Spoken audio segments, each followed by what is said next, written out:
Hello, Pokey Peeps, and welcome to something a little different. So, this is a story-based game. Anyways, it's called The Dark Forest. So, Ori.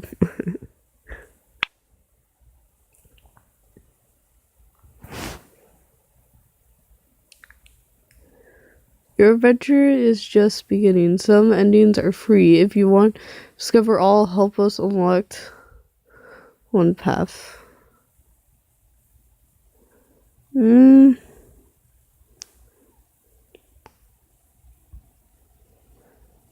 I'll just read now. One reading left.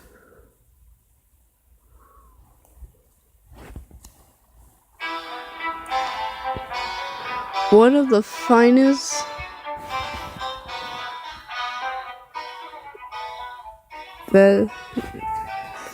vehicles of Burvint's family reaches the gates of the residence, a strious mansion built with the highest quality marble available all over Scotland. The car passed through a beautiful garden of over 17 meters of land. It approaches the door, but once it halts, nobody steps out. The butler waits, ready to welcome the newly arrived. After a few moments, the car door opens, and shooting is heard. "That's the last time I'm putting up with your infirmaries and insults," cried Lewis Foster, son of the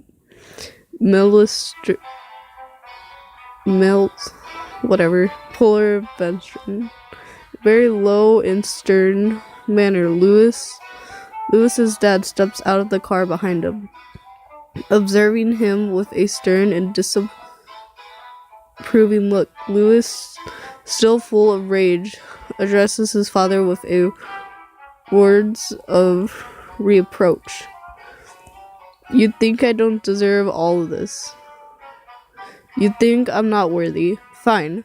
That's how it'll be then. I won't accept a penny of your fortune or anything that's yours. At this moment, I'm leaving this house," he said with a very determined and ecstatic voice, while his father smirked at him, which only made Lewis anger. Lewis turns around and without a word, he starts walking through the big garden towards the gate of the mansion. No one makes a single sound. Only the shoes that result and the cobblestone can be heard. He hates himself for it, for wearing the shoes his father brought to him the last time he visited his native country, Italy, from which Puller had left at the very young age. In 10 years, he single-handedly managed to become a millionaire as a great businessman. A large black date waits for Lewis as he gets closer, seducing him into the liberty, but also leading him towards the uncertainty. He thinks to himself, "I'll show him what I can make of myself." The only thing that accompanies him out in the face the world is his leather jacket and a bit of money in his wallet, feeling that at his 23 years of age he is ready to forego his own destiny. Before he steps foot out of the premises, he turns slightly towards a small shade full of old things. He knows his old motorcycle is there. It's been years since he last used it. It must be full of dust and rusty. He's almost certain that it still works, although he has his doubts. Nevertheless, he is willing to walk. But there is a chance of a motorcycle trip, which to his belief is much better. Just by thinking of traveling the valleys and cliffs of Scotland between the mist and weeping of the forest, mouthed on his iron still sounds still sounded wonderful to him. At some point, he remembers that it was his father's who had given it to him. He has no interest of showing weakness, not now. Right when he's about to become a Branton and Emily pose in search of his fortune. I need to do this alone. I need to leave the shadow of my father. He whispers to himself. Well, what does it matter? The old man has a lot of things, and the 800cc machine is his by default. It was a gift that partly composed for the years of the abandonment to the opposed business obtained. Oh boy. Okay. So I can leave on foot, take the motorcycle, break car, crystals.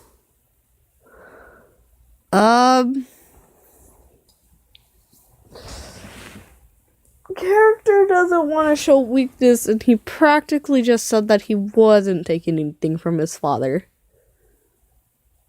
So we're not going to show weakness. We're going to go on foot. Leave on foot. Lewis deserves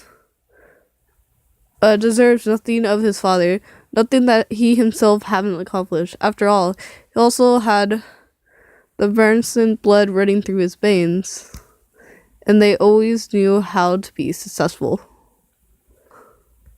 Confirm.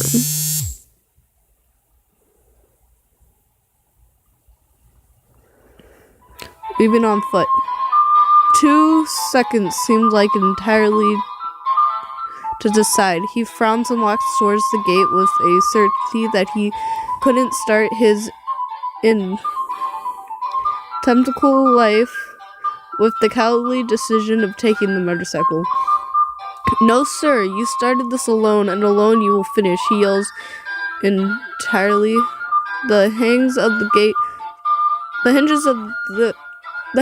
gate squeak with a weight of 4 meters of welded iron. Behind him, the vast massive forest comes to view. It is located almost the end of the town, where the Arden Hills mountains begin, which forest they encountered with the foxes, deers, rabbits, and others. Many people call it the Dark Forest. It had been 17 years since the day Lewis and Fuller's has gone across the same forest. Fuller was the stare of a tiger, and Lewis with the canine eyes of a child. It seemed just like yesterday, the Vester family decided to establish themselves in Scotland in hopes of security and prosperity for their business. The family has been promising, so now it's only the two, both along different paths, but with the same goal, greatness. Lewis passed through the gate, firm in his step and constant, stopping at nothing, not even to take one last glance of all the memories he's leaving behind. Only ministry is between him and his new life. After walking for an hour, he stops for a moment to observe the forest, considering its magnificence, and as far as he knows, the stillness and safety it represents. This place is not very transit, and he lost the hope of finding someone to get him a ride. Taking a deep breath, he zips his jacket all the way up to his neck and continues. He walks, determined never to return, his thoughts full of fear and uncertainty, but also hope. Lewis is an excellent wine connoisseur, for in his long summers in Birmingham he learned a lot. Maybe he could decide himself to its portion. Lewis is sure he still has his agenda full of the numbers of French friends. He could even stay with them. If I ask Pierre to let me sleep on his couch, he will most likely say yes. It's even a possibility that his father will let me work in the vineyard to begin with, and then yes. And then out into the world, he thought, very optimistically. As he picked up his steps, he also thought about Germany and his passion for cars, which his expression in the Nürburgring tracks. He could try out his luck by driving cars or as a staff member. Now his life seemed like an open candy store with a world full of explorative possibilities. At the very moment, he was the canine-eyed child all over again. To his surprise, night fell rather suddenly, and he still had 4 hours to go to reach the nearest town. It was best for him to find shelter and continue at dawn, so he leaves his paths and enters the forest. He was still trained in basic survival methods, so he knew that he couldn't sleep on the floor or let the wind hit him in the face. He makes a bed out of some entwined branches and lies upon them. Before he falls asleep, Lewis hears a strange noise. Steps. Someone else is in the forest. "Who's there?" exclaimed Lewis with a nervous tone. A few meters away, he noticed a black-haired woman who quickly vanished into the forest.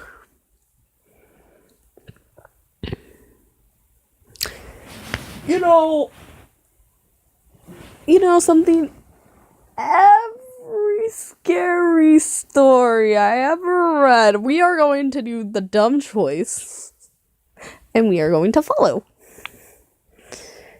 Lewis stands up and follows the womanly figure into the forest. She could be lost and may need help. Confirm.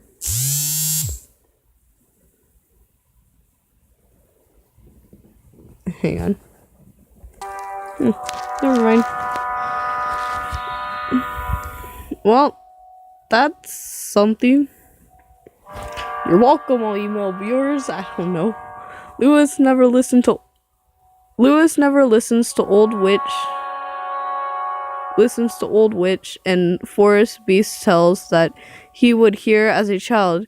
He quickly followed the woman, but as strange as it might seem, and no matter how fast he ran, he couldn't manage to catch up. "Stop! Let me help you!" yelled Lewis. Night falls upon them, and it's harder for him to see. The forest is characterized for its dense fog. Lewis is lost. He couldn't even get back on the road. It's a moonless night, and he's walking around blindly, grabbing the tree with his hands. He stops and catches a glimpse of a very dim light. As he keeps walking, he spots a house. It's a small house. A bit weird, apparently lit by candles. When he arrives at the house, he sees the woman at the door, waiting for him. Frightened, he gets closer, and before he can say anything, the woman speaks. "Why did you follow me? I thought you were lost. Now I see you weren't. Besides, I need a place to stay the night. Please let me rest, and I'll leave in the morning without trouble." "Impossible. I cannot speak to anyone either. I can't speak to anyone either. My mother forbids me from it." "I understand, but it will only be tonight," begs Lewis. The woman stares him up and down without saying a word. Lewis smiles a bit, admiring the beautiful woman. Her white skin, black hair, and hypnotizing eyes. She had a delicate voice, but her tone sounded worrisome. It's strange that she lives in the forest away from everything, he thinks, fascinated. "I admit that I feel awkward talking to you. It's been 12 years since my mother has been taking care that I don't speak with anyone. Her rules are very strict. I know she will understand. Let me talk to her." "You don't understand My mother is dying and I don't know if you're the help she needs. I can help out with anything you need, says Lewis in a very confident tone.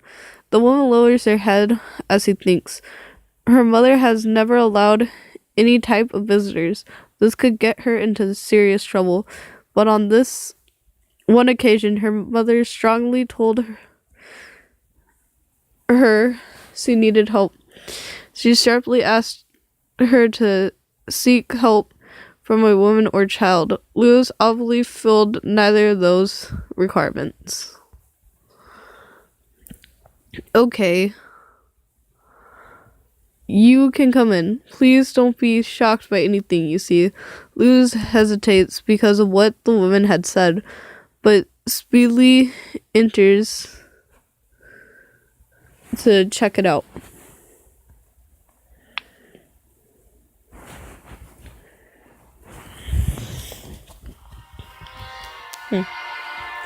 The house creaks with every step. It's dark since it's only being lit by candles. As he walks through the house, he feels the walls with his hands and notices it's a sticky layer that covers it.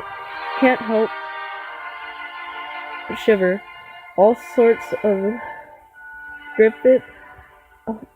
of graphics hang from the ceilings, such as charm, stuffed dead animals, and glass bottles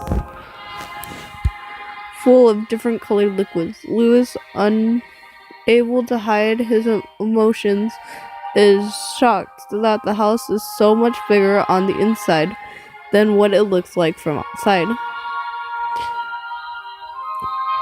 They reach the bed where the mother lays. She looks to be about 70 years old. She seems weary, and with much effort she manages to sit up. Are you sure he can help us? The old woman asks her daughter. Louis Bernsman,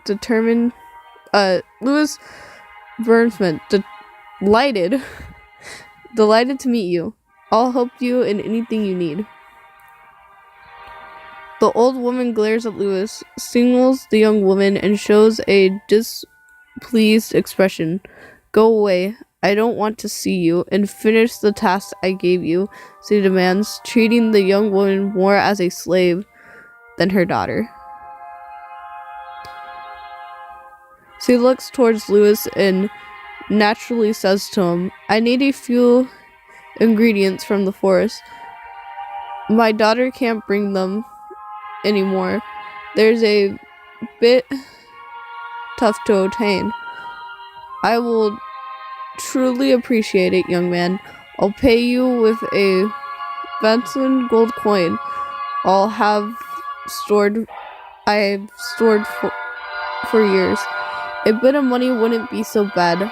Such an old woman, she doesn't seem dangerous though. People around here have their observation, but it's also true that many of them have big treasures kept away.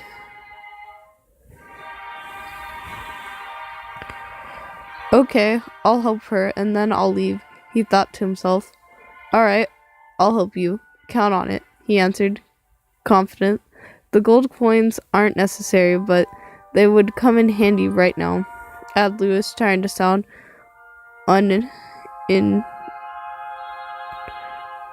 uninterested.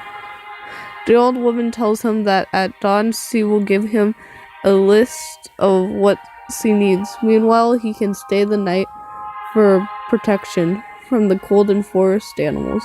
Lewis nods and absent from the moment about the strange young woman. The discussion with his father and what he will do now that he is free. He stays on a couch located on the north side of the house, close to a window and a small chimney. He watches as the woman heads towards her room, fascinating about her, fantasizing about her. Up. Okay. No, try to sleep. None of that. Family friendly. Try to sleep. It's better not to get into trouble and wait the next day to earn those coins and be able to leave. A world is waiting for him.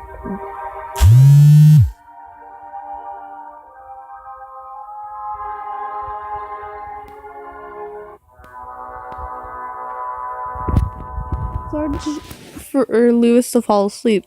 No matter how hard he tries to do so, he hears noises outside of the house and looks out the window, only to be astonished by what he sees.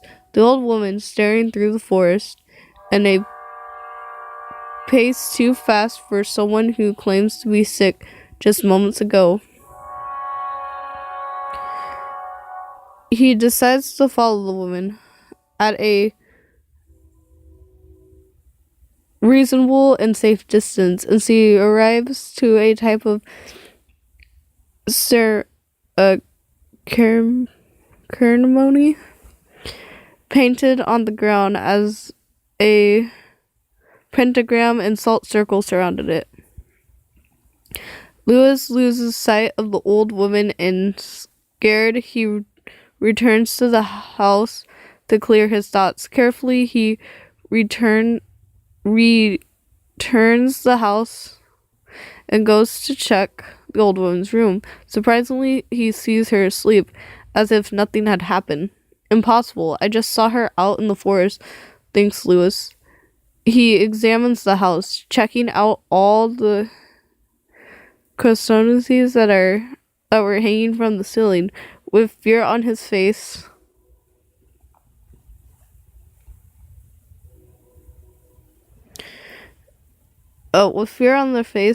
there are jars on the bookshelves full of unknown liquid and what looks to be a human fetus inside one of them.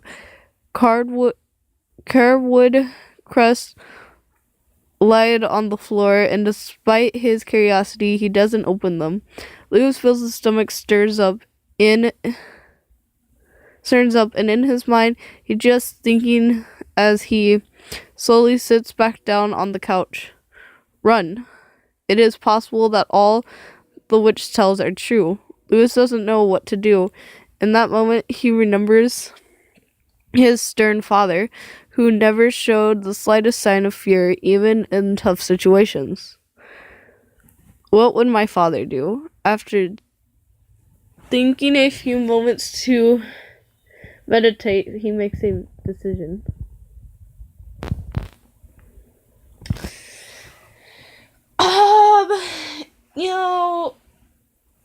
He just, I would get the heck out of Dodge. Get the heck out of Dodge. He must leave while it's still dark out, taking the young woman with him, since he probably doesn't know about all of this. The worst thing that could happen is that he gets called crazy and is thrown out of the house.